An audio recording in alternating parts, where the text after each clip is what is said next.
Welcome to this milestone episode 25 of Cyclops is Waiting for Me, an X-Men the Animated Series weekly recap podcast. I'm JC, and I'm already exhausted before we've started recording this episode. And I'm Rod. I'm also pretty tired, but mostly from traveling. Cyclops is Waiting for Me is our weekly podcast series where we're going back and watching every single episode of the original 1992 X-Men the Animated Series in their original intended script order, building up to the release of X-Men 97 coming to Disney Plus in 2023. Some quick reminders. We are a recap show about a series that came out over 28 years ago. There will be spoilers, especially today, because this is the second part of a two-part episode for us, covering 5 episodes of the show. If you don't want it spoiled for you at this point, tough shit, pause the podcast, watch the episodes, and come back, and we will do our best to avoid spoiling anything about future episodes of the show that we have not covered yet. You guys know we're not affiliated or sponsored by Disney at this point. They're not going to sponsor us. But we could do a better version of the Phoenix Saga than any of the Fox ones did. That's why Fox no longer exists, because they twice fucked up the Phoenix Saga. From the same guy. Yeah, that was a plan. Don't forget to follow us on social media at Cyclops IWFM Pod on Instagram, TikTok, Twitter, and Facebook. And make sure to follow us on all your favorite podcast services. And finally, we record these episodes in batches right now. So if we're reacting to any of the upcoming series news and stuff, we're probably a few weeks behind. I think at this point, we're like literally 2 months behind if we were to react to it. So let's not react to any news today. There you go. We got enough stuff to talk about at this point. On to the show. We are going to be continuing our recap and discussion about the Phoenix Saga. And since it was 5 full-length episodes, we divided this into 2 parts. Today, we're going to be talking about episodes 5, 6, and 7 of Season 3, titled The Cry of the Banshee, The Starjammers, and Child of Light. They aired on September 7th, 8th, and 9th in 1994 as a part of a week-long afternoon event. They currently all sit at a 8.0, 7.9, and 8.4 star rating on IMDb. See, these 8s make sense and not the fake out Mojo Vision things we had a few weeks ago. I am very much behind the Mojo Vision episode. Even if that was not accurate, I don't care what you say. So, first off, Cry of the Banshee. This one picks up from an alternate perspective where our previous episode picked up, where Sean and Moira are worried about Xavier's jealousy and then proceed to make out within line of sight of his window. And a beautifully set up shot, too. Yeah. The ocean and everything. They're completely oblivious to what is going on in Xavier's room, where the Juggernaut has tried abducting Lilandra, who is able to shoot the helmet off of his head. So good on her. Then also, random outfit change where her clothing just changed for no explanation. So maybe this is a good time to bring this up, because Daken and Lilandra, they're both Shi'ar. They have like spider-themed outfits, even though they descended from birds. Is there a reason for that, do you know, or is that just a design thing? I don't want to say there isn't a reason. Okay. I don't know. But there's not a big reason. So interestingly enough, I have only read like the Phoenix Saga and the Dark Phoenix Saga, and then a lot of the Shi'ar stuff that I've read in the years like starting in 2005-ish. Daken is not a major player within the Shi'ar. There's references to him, but it's very much Lilandra, the third Summers brother, what's her name? Deathbird, who is Lilandra's very insane sister. I remember that from the video games. Yeah, Daken, not as big of an issue. So 90s design choice. I mean, I think technically they predate the 90s. No, I mean like in the show. Right, but I'm saying the design existed before the show. Gotcha. Okay. Yeah. Right. But aside from fashion choices, Lilandra was able to shoot the helmet off of the Juggernaut's head. Xavier is able to put the Juggernaut into a bunch of pain because he was getting cock-blocked by his brother, or half-brother. At that point, a mysterious figure, who we will go into details of who that is in a second, shoots Xavier from behind. With Xavier kind of knocked out, Juggernaut just picks him up and throws him out a window. Yep, off the cliff. There's so many cliffs at Muir Island. It is not a safe area. Luckily, we get the reveal that Sean is actually the Banshee. Not luckily for some of us. That scream is horrid. That scream is awful. So how did your cat react to you watching the episode? That one, not so bad, because like Rogue's scream is super high pitched. This one was just grating. Like, not great. Like, it was just annoying because it was like lower pitched. He was like, like, I don't know. It wasn't pleasant. Did you have experience with Banshee outside of the show? Yes. Well, yes, but I don't know what came first. I know my brother and I, once again, gets back to the action figures. I just remember the action figure had like that whistle in it. I don't think I ever had that one, so I don't remember the whistle. It had its arms like pop up, like spring loaded, right? The things. Yeah. And then I think it had a whistle on the inside that you blew on, which is not accurate at all because it wasn't high pitched or anything. But I remember at least my brother really loving the action figure, and so that's how I knew about Banshee. And I don't know which solidified it first, the action figure or the show. But I recognized him this time immediately, even before when he was just Sean. So Banshee makes the save, and then they proceed to like berate Xavier because they don't believe him. They didn't see the attack happen. They just saw him flying out the window. Yeah. Did they just assume he chucked himself out the window? I guess to their credit, he went there because he couldn't be trusted. It's true. But at the same time, I would have thought maybe it's just because it was so early on in his trip that they weren't surveilling him yet. Yeah. Because it's like, well, if you can't trust someone's like experiences, then you would probably get their permission to like put a camera on them, right? Yeah. I mean, good for them though of adding in the reminder about worrying about his jealousy. Mm-hmm. Because Moira actually says like, she doesn't believe him and is worried that he's just acting out because he still loves her. Oh, yeah. Good point. Right. So back to the hospital in New York, Phoenix talking to Cyclops and saying, now we are one. And Scott instantly jumps to what happens to us. Yeah. It's like we were supposed to get married again. Yeah. We get Rogue back into the story. Rogue is blaming herself because she was out on that mission and not there to help. I don't know what Rogue thought she could have done. Right. Well, I mean, last time she flew a plane, it didn't go very well. She just can't take care of things. Yeah. But yeah, at that point, we get Xavier, who's telepathically calling Wolverine for help, tells him he needs to come to Muir Island. Wolverine shares the news, and then we hear the phrase that I don't think anybody ever expected to hear, which is Cyclops saying, Wolverine is right. Yeah. And then Gambit's like, whoa. Everybody is like, we've all gone insane at this point. If Scott says Wolverine is right, we've all lost our minds. Because I think the argument there was Professor Xavier literally just told us not to trust him, so we shouldn't go. And Wolverine's like, maybe we should, Yeah. So in addition to saying that Wolverine is right, Scott, that's what it is. It's because somebody said, well, are we supposed to trust him?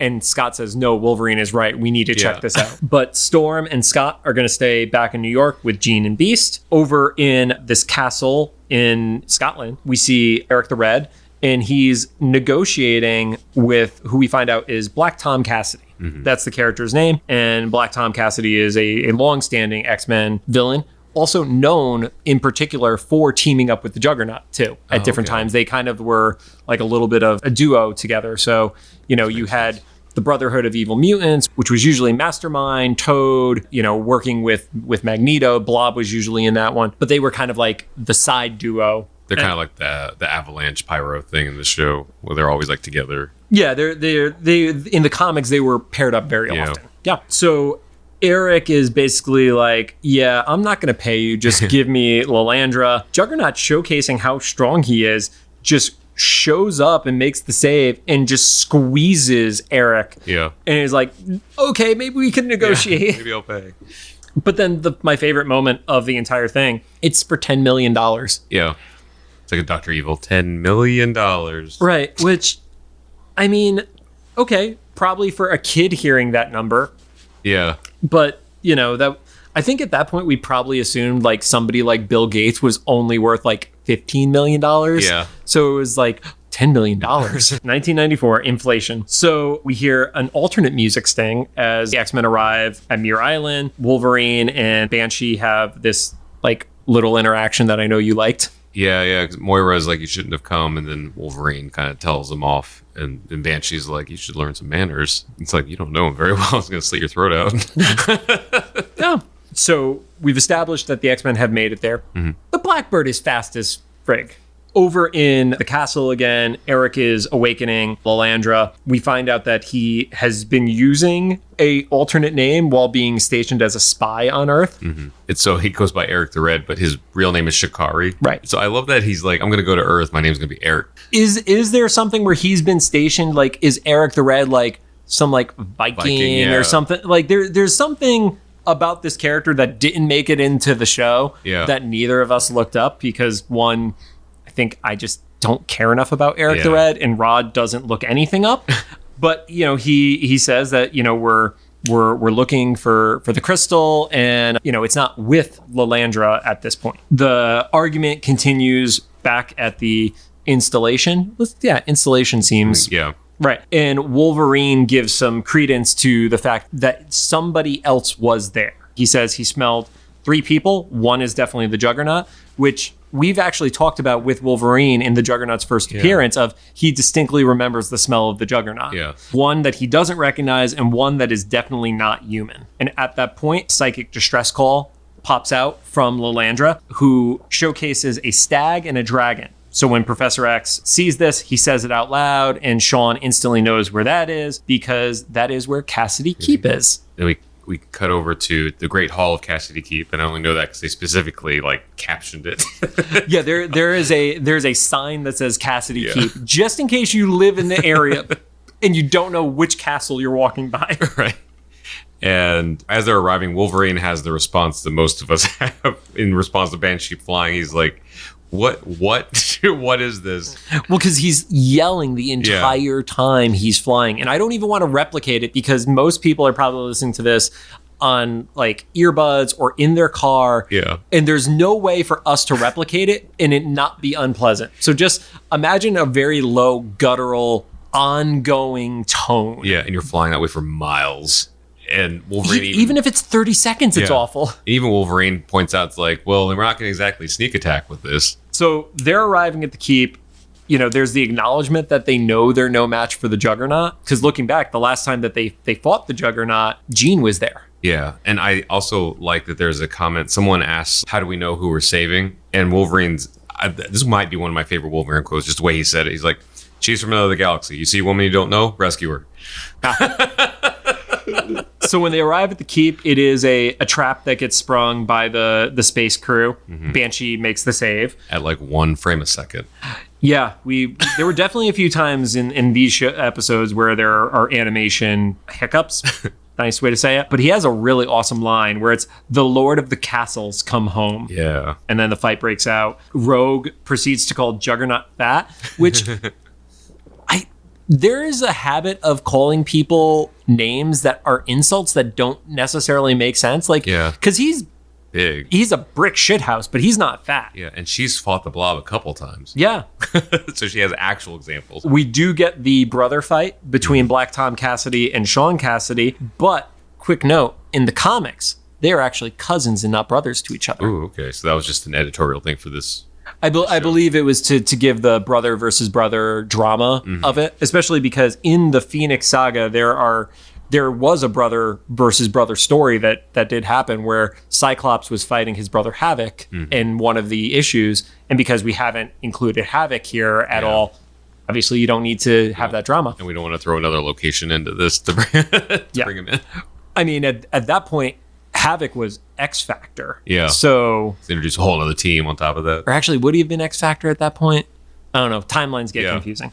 Regardless, with the brother versus brother fight, Lilandra is able to untie herself. Juggernaut, essentially stops her. Eric the Red throws an ice bomb, which I was like, Rod is going to make a Sub-Zero comment. Oh, yeah, I didn't think about that. It's also that's more accurate than you think because it was so temporary. It was almost inconsequential. It was enough to slow them down. Yeah. And it was probably easier to animate than fog or mist and stuff like that. And also Storm has used her mist thing for her quota or whatever. So Rogue and Wolverine are the first ones to break out, but everybody is able to break out and they all head up to the roof. And then we see this glow from space. At that point, did you know who that was in space? Only when I saw the gloves. Right. So we get kind of a first person perspective and it ends up being Gladiator, which we saw Gladiator in the Mojoverse. Mojo Vision episode. The 8-star rated Mojo Vision. That's why it got so many stars. And for those who aren't aware, Gladiator from a power set is effectively Superman. Mm-hmm. He's got a cape, he's got laser eyes, he has frost wind breath and stuff like that. He is the Shi'ar version of Superman. I only remember that too because on one of either the trading cards or a board game I had, his stats were they were all maxed out. I would bet it would have been the Marvel or X-Men trading cards that after series 2 they started putting stats and he was I want to say it was everything except intelligence was like a 7 for him. Yeah, they had like light beams going across the stats. Yeah. And his intelligence was still really high. He just wasn't like 7 on it. Yeah. So he shows up. Eric the Red just like straight up stops and bows to him. And then Gladiator's like, oh, the Emperor and I are disappointed in you. And, you know, there's a moment between him and Lilandra, and he's like, nope, sorry, I serve the Imperial throne. And she's like, oh, well, fuck me, I guess. Right. Juggernaut is not having this, proceeds to throw a punch at Gladiator and does literally nothing. And Gladiator responds by throwing Juggernaut across the entire island at that point. He's gone by that point. He then proceeds to use, like I said, the wind powers from his mouth, the eye blast. He starts like kicking people's ass, and Black Tom Cassidy's like, nope, I'm out. And just completely runs away. He does the classic villain, like, this is not worth $10 million. He's like a Khazar. Later. Run away with my tiger. Lilandra puts out another call for help. Jean hears the call for help and essentially wakes up in full Phoenix mode, and then just pops up. Yeah, flies across the entire Earth. Yeah, she flew. Well, not the entire, like a quarter. Because from New York to Scotland. Yeah, well, she flew across the Atlantic in no time flat, and tells Gladiator, like, you know, they're under my protection. Gladiator doesn't really want to buy that and proceeds to attack and does absolutely nothing. Phoenix says, you know, tell your master to abandon his quest, and then throws him into space. Right. If there was ever a, like, fuck Superman moment, that was it right there. And it looked like threw him past like some planets. Yeah, he was like into space. It wasn't just like into orbit, it was space. We find out a little bit more from Lilandra about the Phoenix, acknowledging that the Phoenix is the child of the crystal. And that's when we see in space, D'Ken pops out of a wormhole. It says he can sense the crystal's power. Right. So before we jump to the next episode, one quick note. When they were doing the original scripting for the episode, the feedback from the producers was the castle either needs to be entirely dropped or made integral to the episode. Why? I don't know. It's just what Eric Lewald said. Okay. It's like, this detail needs to have significance. It's either it has to have significance or do the fight in a different spot. Huh, interesting. I wonder if there was like some, censor thing at the time. I think it was just probably like, we don't want to have to pay for more backgrounds unless you make the shit mean something. Gotcha. Okay, so the brothers live here. Yeah. The man of the manor, basically. Right. Yeah. Before we go on, Rod, any thoughts on this episode? I like that we introduced like a lot of characters, and also finding out that Eric's name wasn't Eric, because Tom may be okay, but I just thought it was so hilarious that this episode we learn about these characters and then like D'Ken and Lilandra and stuff, and then we have Eric and Tom. So, part 4 episode is called Starjammers. Marvel, in particular, wanted the Starjammers involved in this story. Oh, that's cool. It's a cool name. It's a cool name. It's also the name of the team is also the name of the ship. That was confusing for a little bit because I saw the title and then someone mentioned that they were the Starjammers, and they're like, get back to the Starjammers. I was like, did you? Yep. Okay. So, episode kicks off with Black Tom Cassidy running away. Just in case you were wondering what's going on with him. Let's assume that he is on his way to go get Juggernaut. Sure. Maybe? So, everybody is up on the roof. Xavier's there. Jean says that she could get everybody to Lilandra's ship. At that point, we have Scott, Beast, basically everybody else makes their way over. At that point, Jean is trying to, see what is going on. She tries to channel into Gladiator. They see who we know is the Imperial Guard, and then gets shut out. So, Rob, let's play a little game of name any of the Imperial Guard aside from Gladiator. I don't know. These last 2 episodes it is insane how many characters that you clearly should know. John is putting the figure set in front of me. There is a HeroClix base that has, 6 members of the Imperial Guard on it? 7. 7 members of the Imperial Guard on it. One is Gladiator. Yeah, I know Gladiator. I think in passing conversations, so it's a little bit of a cheat, I've heard you mention Oracle. Yep, Oracle, who is the one who shut them out, which is Oracle on the base. Is that her? That's Oracle, yep. I don't know the other people, even though I recognize them from the show. So the one who always stood out the most to me is Warstar, and Warstar is this, like, the giant green one who has a little, like, baby alien on his back. Yeah, that comes up a little bit later. Right. In the fight. Yeah, in the fight. So we get the very blunt and dramatic statement of this is going to be the battle to save the galaxy. It's going to be the fate of 1 billion star systems. So automatically the stakes are so much higher than anything that we've ever talked about on this show in particular. Like, you know, at most it was going to be like Sentinels taking over the world, or even just the future of this Earth, you know, looking at the Time Fugitives episodes and stuff like that. This is now, it's everything. So there's like a little farewell moment, and they just are going to take off into space. Yeah, she flies them into like that. She does this thing where she like puts her wings around them, and it looks like fire, so it would kill them, but actually like teleports them. It envelops them, yeah. So I think I knew these cameos. Right. So there are 3 cameos which pop up because as Jean takes off into space, you see her flying off into the sky. Rod, let's go. Was the first one Captain Britain? The first one is Captain Britain. And then I saw Emma Frost, so I'm assuming they're the Hellfire Club. Correct. You definitely see Emma Frost. There is somebody who looks like Sebastian Shaw, who is I believe he's the Black King of the Hellfire Club. At that point, Emma was known only as a villain, so she was still in like full-fledged White Queen mode. And she actually gets a little bit of a reaction, like a psychic reaction at that moment. And then Doctor Strange, which that was really cool to see, because I don't remember him there as a kid because he wasn't as popular back then. It's true. No, he had like a big moment in the 70s because of like all the very trippy, like Kirby-esque art. Yeah. But then he definitely had a drop off in the 80s and 90s. So pre him coming back to where he is now. And then we have a moment with Jubilee and Xavier who are left back on Earth. And it's essentially like, oh, she said farewell, like they're not coming back ever. Yeah. And I think she like blows a bubble on the edge of the castle as she's like looking out too. It's like super sad. Then the crew that was with the Phoenix appear on Lilandra's ship, and then we see the crystal finally for the first time, like in person. Right. So the crew that made it onto the ship was Wolverine, Rogue, Gambit, Cyclops, Jean, alongside Lilandra. And apparently a Phoenix possessed by Lilandra for a second. Yeah, so there is probably the first time there's been a VO flub of putting the wrong voice on top of the wrong animation. Specifically on the line, we must move quickly to protect the crystal. Yeah, and it was Jean's animation with Lilandra's voice. So we then kind of get a surprise attack on the ship, and it isn't what we thought it would be. It's actually a stun ray, and all of the Shi'ar on the ship kind of get like knocked out. Everybody else is like shaken, but it specifically puts down all the Shi'ar. And then, Rod, favorite game, who are the Starjammers? So I recognize Corsair because of the action figure, then Cat Lady and Reptile Man.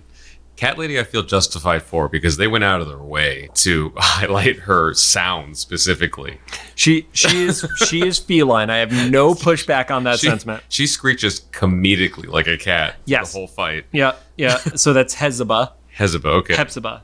Hepzibah. Okay. Hezbollah. Yep. And then I found out from the show, I had been saying his name wrong for years, but the giant reptile guy, which I feel like reptile guy sounds more of like a lizard man kind of thing. He's like giant amphibious, but his name is Chode, which I always pronounced it as Chad. It took me until like really late in like the 5th episode to get that, because I thought they were just insulting him for like the first couple times. No. Just because I'm a kid in the 90s, you know, so like they called him a chode. No, it's literally his name, Rod. And Real quick too, there's a line from Rogue that I haven't heard a cool line from Rogue in a while. So she says when Lilandra gets knocked out by the stun ray that just gets the Shi'ar, the Rogue's like, Lilandra's out colder than the leftover hush puppy. Oh yeah, she had to throw in one of her, what are they called? Like Southern. It's not a euphemism, colloquialism. Yeah. And I specifically remember like the hush puppies at Long John Silver. So like, yeah, she's cold like that. So there's, a quick fight. They realize that it's not the Emperor's troops who are doing it, and it's revealed that they are the Starjammers, who are pirates. And then you have the last Starjammer on the ship, whose name is Raza, and Corsair tells him to switch the stun to human. Raza kind of like gives a little bit of pushback, and he's like, just do it. At that point, Scott is ready to take a shot at Corsair, and Jean stops him. She sees images of kids in Corsair's head, and that one hesitation... One has sunglasses on. One has sunglasses on. But that hesitation is what leads to all the X-Men getting stunned, because mutants are human, Yeah. And this further proves that. Yeah. Because it's set to human and all the X-Men who are mutants get knocked out. Even science. So the Starjammers retreat. They have stolen the crystal, and they also bring Scott with them. You get a little bit of an internal monologue where Jean acknowledges that that's Scott's dad. More of the sci-fi soap opera stuff. Right. They bring Scott onto the ship, and they're like, well, why'd you bring, without calling him this, they're like, why'd you bring the flesh bag? And it's like, well, he's the last weapon we're ever going to need. He like cradles his face. So then Gladiator and Eric the Red, or Shikari, or what do you want to call him? Let's call him Eric. Eric. Just make it easier. Arrive at Teken's ship. Teken is angry. Yeah, he's pissed because they don't have the Anything. crystal. Yeah, they have nothing. They failed. They're like, the Phoenix stopped us. It's like the Phoenix is just a fairy tale. Yeah, it's just a legend. And Gladiator has the unenviable position of, no, I saw it. When you know your boss is super, super wrong, and there's nothing you could say other than, no, dude, you're wrong. Yeah, it was definitely a shoot the messenger feeling, and I've been the messenger many a time in a Deja. I've also shot Rod many times. I always go for the leg, though. You go for the meat. You don't want anything fatal, because then he can't give you messages anymore. But kind of to save Gladiator and Eric's asses a little bit, a Corsair pops up, which that's a major league hacking software for him to be able to have his the hologram pop up right in the middle of that conversation. And he's like, hey, recognize this? Mm-hmm. And he's got the crystal. And of course, Teken is like, well, yes, I want the crystal. Yeah. And Corsair goes big. He wants half of the Imperial treasury, which, just for context, Shi'ar controls multiple star systems. So it's not like the richest city or the richest country or the richest planet. It's like the richest planet within a full star system. Yeah. He wants to split power with the Shi'ar. I don't think he even cares about the power. He just literally wants the check. Well, I mean, with the money, though, having that much. No, he's just going to buy so many space hookers. Right. And the entire galaxy is capitalist. Right. So Teken begrudgingly accepts the trade. And as soon as Corsair is gone, which I would be worried about him listening in. If the dude could suddenly hack onto my wristband thing, I don't trust that they're not listening at all times. But he tells Gladiator that as soon as the trade is made, destroy them. Yeah. And Gladiator kind of gives a little bit of pushback of like, but you swore the sacred oath. And Teken kind of is just like, oh, are you not my leader of the Imperial Guard? Are you gonna defy the crown kind of thing? And Gladiator falls into place. So Scott wakes up on Corsair's ship, and Corsair is like, yeah, I'm gonna use you to stop Teken. Mm-hmm. And of course, Scott is curious as to why, and we get a little more insight where Teken is like, yeah, he destroyed my wife. You're going to get one shot at this. And then Cyclops pushes back. He's like, I'm not going to take a life in cold blood.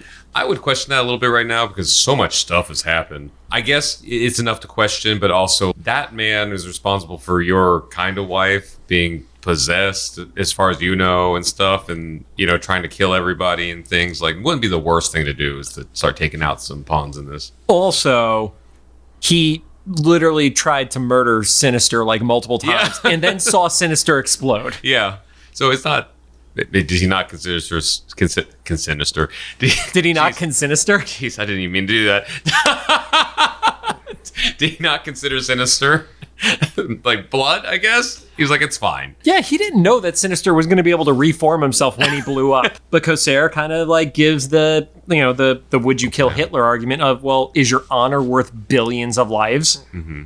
And then Cyclops is like, is yours worth the life of one woman? Yeah, is the value of one woman's life the fate of the galaxy? Because as much as Corsair is positioning this as we have to stop this madman from destroying other people, Cyclops is also kind of calling him out on it of no, you are doing this in revenge. This is not you just being a hero. And then, of course, Corsair has a sad Logan moment. He's like, this one was, or something like that, as he's walking away. Yeah, I think the phrase was, this one was. So over on the Lander ship, Beast is inspecting schematics. Gambit is bored as hell.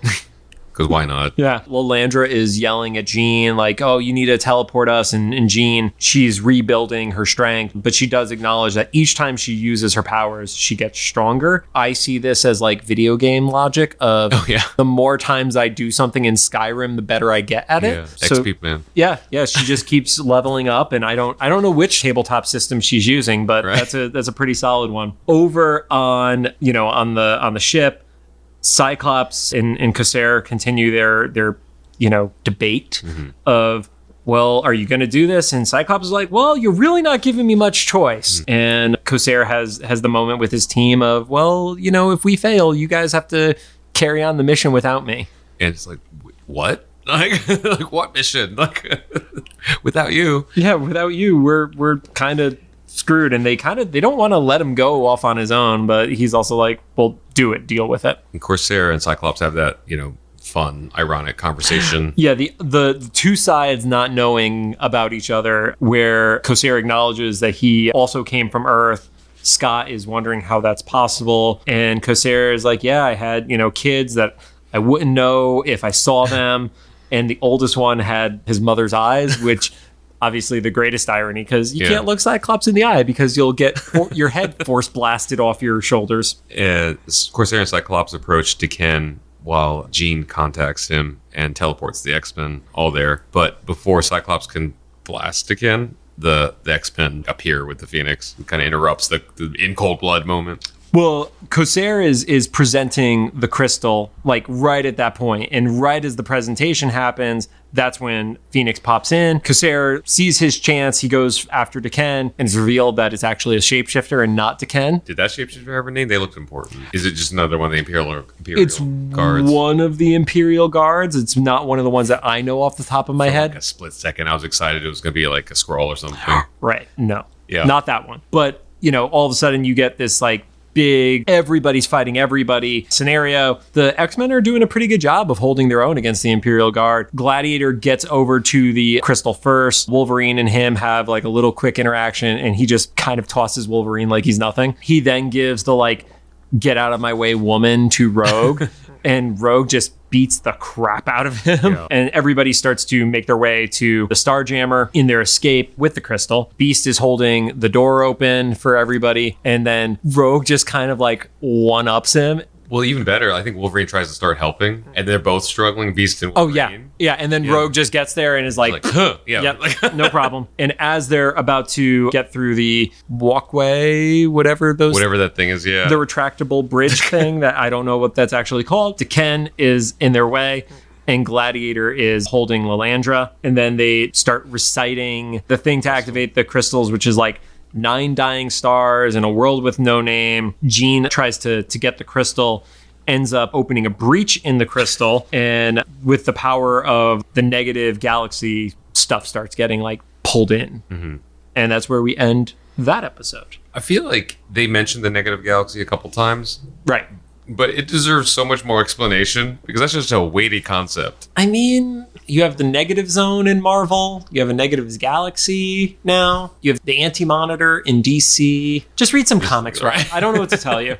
It just sounds like it would be a fun concept to like have explored a little bit more. Although, as we're about to see in a few seconds, we get to explore that. So maybe we do a little bit. But. Yeah, that was we're just literally running out of time at this point. So part 5, Child of Light. The energy from the crystal is like flowing into Ken.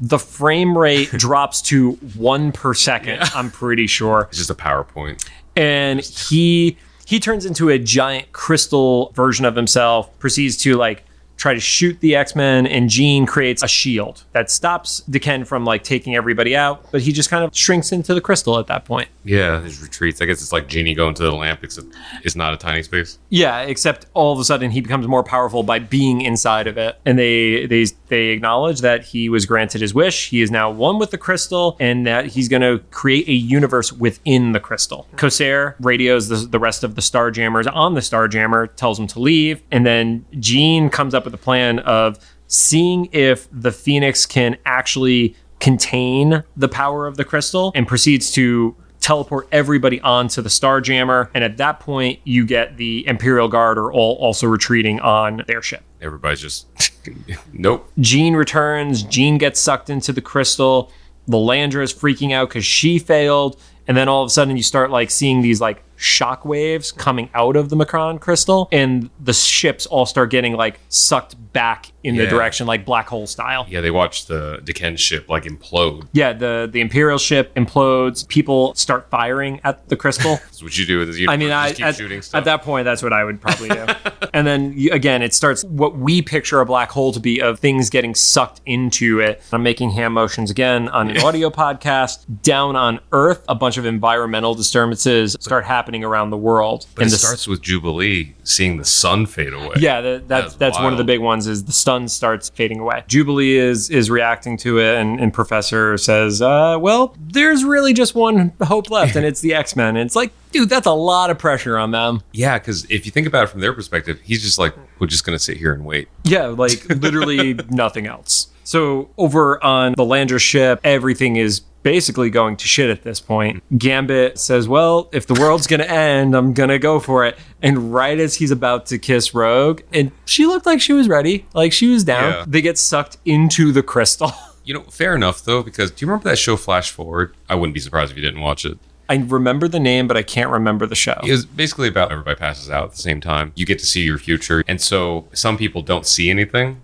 And so that forms a bunch of like sex orgy cults, because everybody knows those Nope, people, definitely don't know that show, Rod. Those people know, well, it's not just about that, but it's like one group of people know that they're not going to be around in 6 months. Oh. So they just start this. Oh, so the future is, you know where you are in 6 months. Yeah. Oh, okay, you know where you are in 6 months. Okay. So some people are like, they know different situations, but some people see nothing. So they know that they're not going to be around. And whoever friend group I was watching that show with at the time, they're like, what group would you be in? I was like, honestly, if I didn't see anything, I would probably be in the sex orgy group, because the 6 months? Live your life.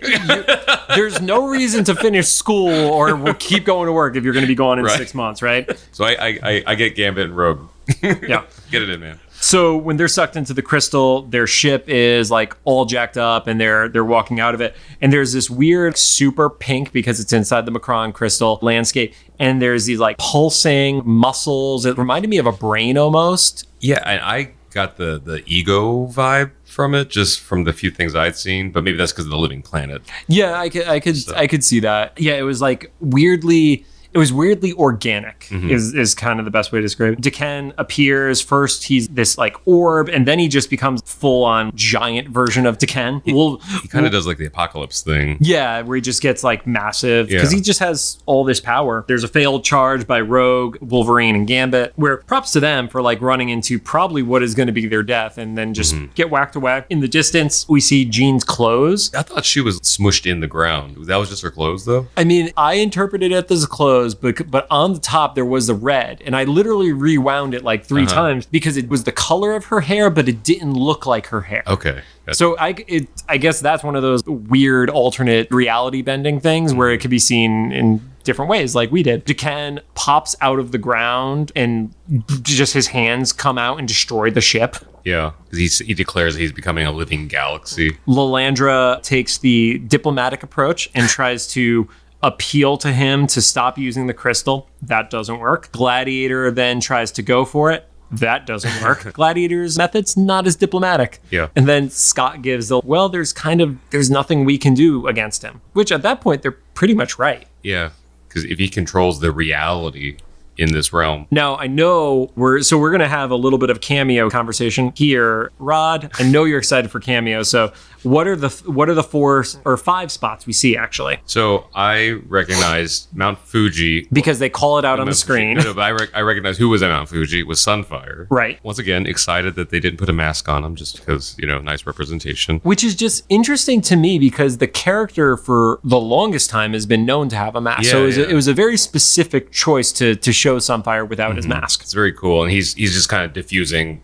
the Mount Fuji, literally. Yeah, there's a train which is going by it, and he's stopping falling rocks from landing on the train. That just in the nick of time, a piece of the track gets knocked out by one of those falling rocks. Yeah, and then we see Mizhnari. I read the sign. It said he's evacuating an African beach, which I thought was pretty broad. I mean, it's wherever Mizhnari was. Was that like Tanzania or something like that? something, yeah, I guess. Or it could be anywhere, I guess. I mean, the kid is fast enough that he could literally get anywhere within Africa, so that makes sense. He's evacuating a beach. And then I think I've heard you allude to this trivia before, but we only see the hand of Spider-Man in New York. And I'm guessing that's War Machine. That is War Machine. He wasn't in Iron Man colors, but it was an iron suit. Yes. So yeah, they show Spider-Man's hand, and you see the web shoot out of it. There's like some behind the scenes drama as to why that wasn't fully shown. And then War Machine, and they save a woman. And then we also go to Greece. So I didn't know this was Greece. I actually thought it was Canada. Here's the thing. The building looks like the Parthenon. Okay. But it was definitely Alpha Flight. Yeah. So is there a spot in Canada that looks like the Parthenon? So you know what's funny is, I don't know about Canada, but I think Nashville has a Parthenon. I'm pretty sure. It has something that doesn't belong there, but is No, it odd. doesn't belong there. It is odd that it is odd that it's there. It's like a recreation of the Parthenon. But I don't know if that means that there are a few of those around, like some sort of like franchise, like Wonders of the World or something. I mean, I'm literally not franchised. There is apparently a thing about neoclassical architecture in Canada, drew inspiration from the remains of Greece and Rome.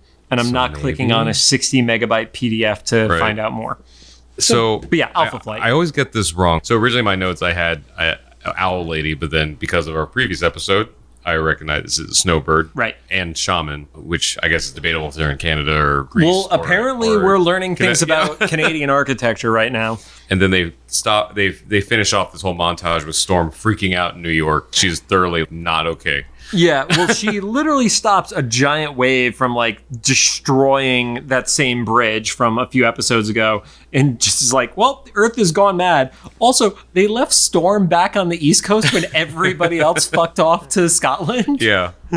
Oh. Or she went there, or no, she didn't. Like everything has been happening so fast that she just gets lost. Right, and because Xavier and Jubilee are still in fucking Scotland. Yeah. This is why you go to Scotland if there's a world. The Imperial Guard also join in on the attack, and they fail. And Rod, did you notice something that was unique about the Imperial Guard at that point? There were different people. There was not just different people. There was a random Skrull there. It was a Skrull. There was a Skrull there, and there was also a Badoon as well, which is another alien race within Marvel. But there was 100% a Skrull there. Because I thought that, like, I rewound a little bit to see if I'd missed them before, but it was like a different set of like soldiers essentially. There were more of them. Yeah, and this was like, it was almost like the animated version of like Endgame's battle, you know, where it's like, it was so many characters. Like, I know I should know some of these, but well, to be fair, you don't know most of the Imperial Guard, so I can understand the confusion. But yes, there was definitely a Skrull there who had not been there previously. And then we get a little bit of the classic cartoon villain moment where D'Ken summons these rock soldiers, and it looks like the heroes are starting to like regain the upper hand at that point. One of the Imperial soldiers wasn't Ant-Man or Giant Man. So that's Titan, and his powers are similar in that he just can increase in size. He would have been handy earlier. Would he? I mean, he gets behind D'Ken and like shatters him, but then it doesn't really stop him. I mean, just like before they arrived on the crystal. Oh, just to like crush the X-Men. Yeah. So D'Ken, he essentially teleports. Everything starts collapsing around him. And then he starts growing at massive size. And Phoenix is like, no, I'm bigger. Yeah, she teleports everybody else back to the ship, right? Well, D'Ken tries to fight her and has no effect on her. And then she teleports everybody to the ship. She's like, there's only one way for this to end, if hopefully my body can take it, and needs to get everybody out of this, essentially. And she says that she finally realizes the reason that.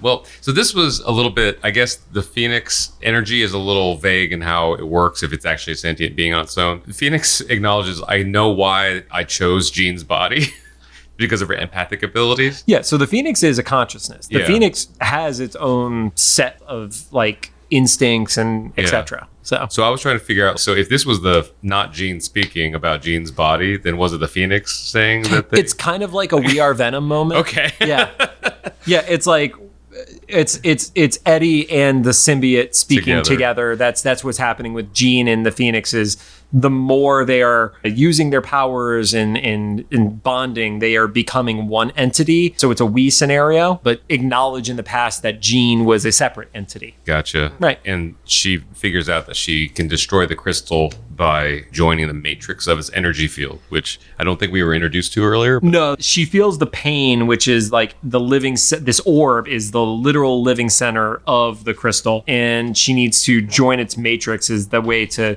get control over it. And that's what's going to defeat the Kent. So she starts saying her goodbyes. Yeah. And Scott obviously wants to stay with Jean, refuses to leave her.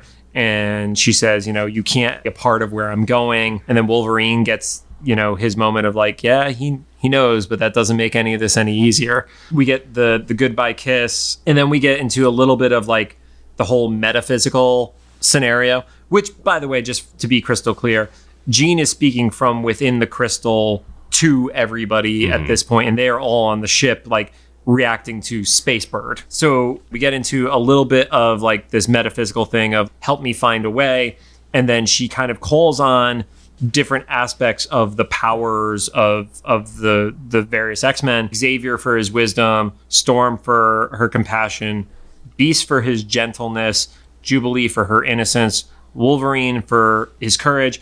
And then I couldn't tell without looking at the captions if it was Scott for his love or Scott for his life.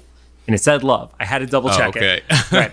And then we get kind of a artsy, like, tree growth image of all the X-Men, including the ones who she didn't get power from, i.e. Rogue and Gambit, who were there with her. Yeah. It kind of gave me, even though I didn't see this in the movie, it kind of gave me an F9 vibe, like it's about family. It was the people she met on the journey. Yes. Which results in a giant space explosion. Just like F9. Right. And they kind of question like, well, she saved us, but what was the cost of it? And Jean, psychically is saying like, I need to take this beyond the reach of any living being. So even though they can't destroy the crystal, she flies it into the heart of the sun, or she's going to fly it into the heart of the sun. With the cannon trapped in the crystal. Yeah. And she gives like one last apology to Cyclops before flying in. Her last words are kind of like, again, way more advanced than what a Saturday morning cartoon conversation would be of like the light, if only you could see it. Yeah. And it's kind of this weird extra layer because Scott can't ever see anything without the filter of the visor in front of his eyes too. Because everything with Scott, it's ruby quartz. Red, yeah. So he always has red in front of his eyes. That's why he's always angry. He's literally always seeing red. Yeah. God. Oh, thank God we're wrapping up, guys. Oh, there's a teaser I picked out for an episode that people will have heard now, but you haven't heard yet, where you almost make a pun, and I love that that's the Instagram teaser.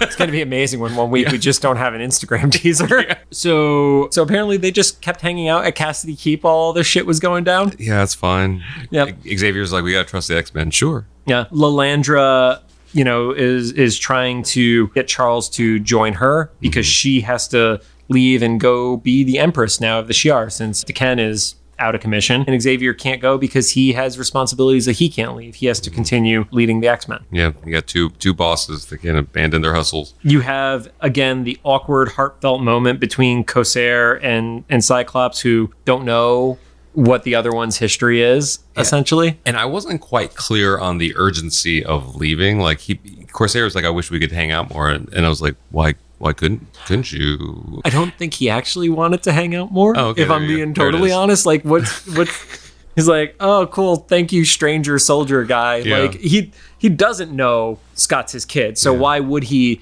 He's like, Galaxy's gonna be a fucking disaster. I better go out there and start like looting people. And to be fair, the way they're animated, they look roughly the same age, so it's not like he would suspect he was his son.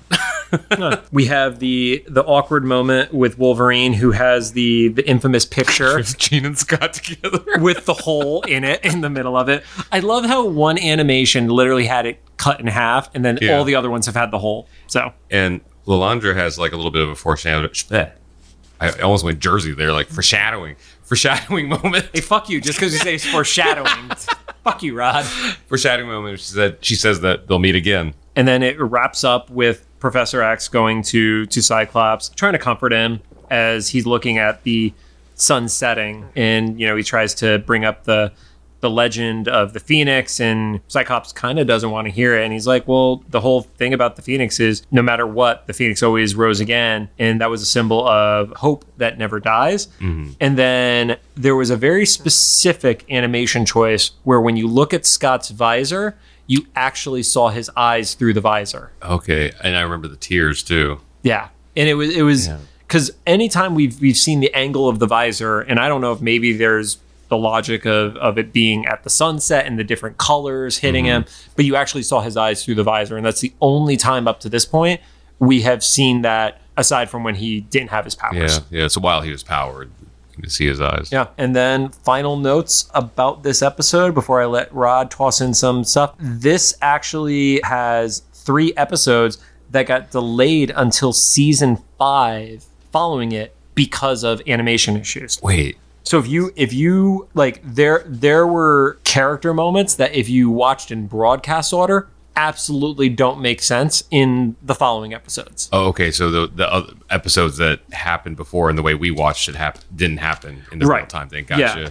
Just for example, the next episode, which is considered episode 34, didn't appear until 1996. Jeez. Right. 2 years later. Right. Yeah. September of 96. So literally 2 years later, and aired in episode order of airing at number 66. Oh, wow. Right. And then there was a great quote from Eric when he was talking about the writers, Mark and Michael, who helped him write this epic, and said, it was just like old times in college in Tennessee. The 3 of us worked the story out together.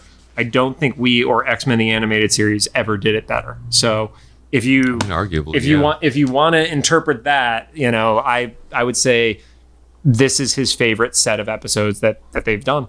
This is what I remember. I know I've spoke highly of Days of Future Past and everything, but I would venture to say that most people remember the Phoenix Saga most from the animated series. For me, I don't know what it was that was going on in my life, but I don't remember watching this a lot. I definitely remember so much of season 1 and 2. But season 3, I started falling off for whatever reason. Yeah. And I don't remember if it was necessarily like a favorite or we saw it the most. It was the important thing, I guess. Maybe it was because it was the week. I don't remember it being the week-long thing, but once again, who knows what your time frame is as a kid, but it was such a big deal. And if I did rewatch it like in college or whatever, rewatch the animated series, we usually skip to the Phoenix Saga or like 1 or 2 specials or something, but this one is a 5-part, like stood on its own. And I stand by my thing. If they want to make a movie and they don't want to put in like the extra effort, just use this as a storyboard and do this. There's more ridiculous things you put your money into.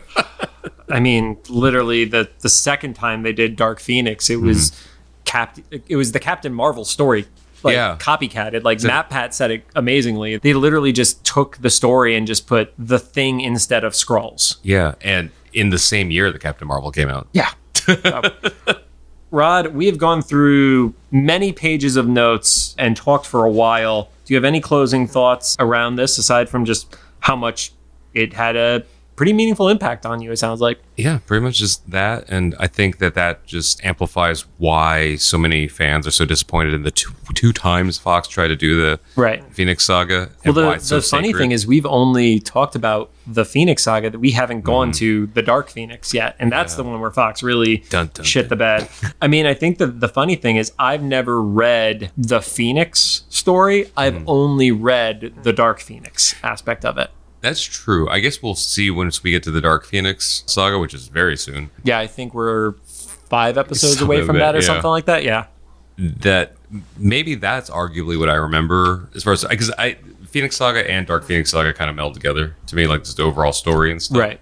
But I think it's just one of those tent poles of X-Men mythology. But yeah, I love it. Also, it's like the second time we thought we lost someone permanently, like where there's stakes. Yeah, I mean, and then to your point, episode 1 losing Morph, and we didn't find out we had him back until season 2, and now she literally just flew into the sun. Yeah, and this one is arguably harder hitting because we've lived with her for 2.5 seasons. Yeah. So thank you guys for joining us. If you have any thoughts, make sure to drop them into the comments for either the YouTube upload, the official Instagram post about this episode. Fuck it, leave comments on TikTok. If you like what you heard, we'd appreciate a rating on the podcast app of your choosing. You can find us on Apple Podcasts, Anchor, Spotify, Google Podcasts, or CastBox.